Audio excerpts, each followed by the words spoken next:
मराठवाडाच नव्हे तर संपूर्ण महाराष्ट्रातील बंजारा समाजाचे आधारस्तंभ त्यांचं दुःखद निधन झालं.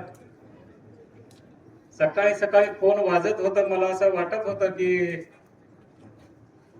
कदाचित 1 जानेवारीची शुभेच्छा देण्यासाठी ही फोन असतील. कधी विश्वासच केला नाही आणि मनात कधी शंका सुद्धा आल्या नाहीत. आज बरेच तांडे, बरेच वाडी, बरेच परिसर त्यांच्या घराच्या चुली जळाल्या नाहीत. तांडा जणू काही उद्ध्वस्त झालंय, वरच्या छत उडून गेलंय. आपण अनाथ आणि पोरके झालो अशी भावना संपूर्ण या महाराष्ट्रामध्ये आणि या किनवट माहूर विधानसभामध्ये लोकांच्या मनामध्ये आहे. एक अजात शत्रू, कधीच त्याने विरोधकांना आपल्या भाषणामध्ये नाव घेऊन सुद्धा बोलले नाहीत. आणि ज्या सेवालाल महाराजाला आम्ही भाया म्हणतो ते आमचे सेवालाल स्वरूपी भाया आज आमच्यातून निघून गेले याचं दुःख शब्दातून व्यक्त करता येत नाही. मित्रांनो,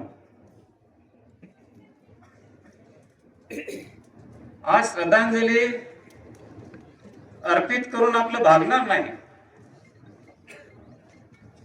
याच दहिली तांड्यातल्या छोट्याशा अति दुर्गम भागामधल्या वाडी डोंगरामध्ये राहणारा एक वाघ तुमच्या आमच्यातून निघून गेलाय.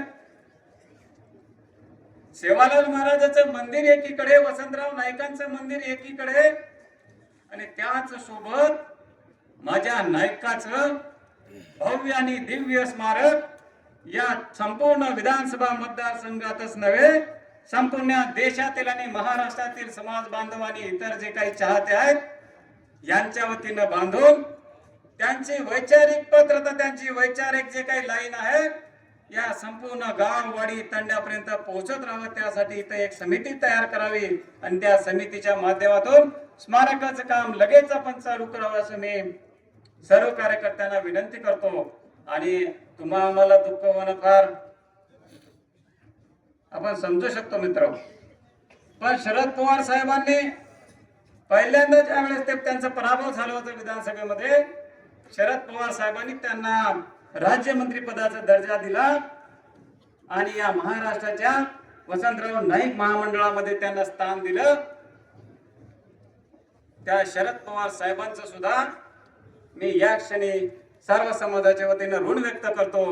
मी माझा पक्ष उद्धव बाळासाहेब ठाकरे यांच्या वतीनं आणि तमाम महाराष्ट्रातल्या बंजारा आणि बहुजन समाजाच्या वतीनं त्यांना भावपूर्ण श्रद्धांजली अर्पित करतो आणि सेवालाल महाराजाला अरदास करतो, विनंती करतो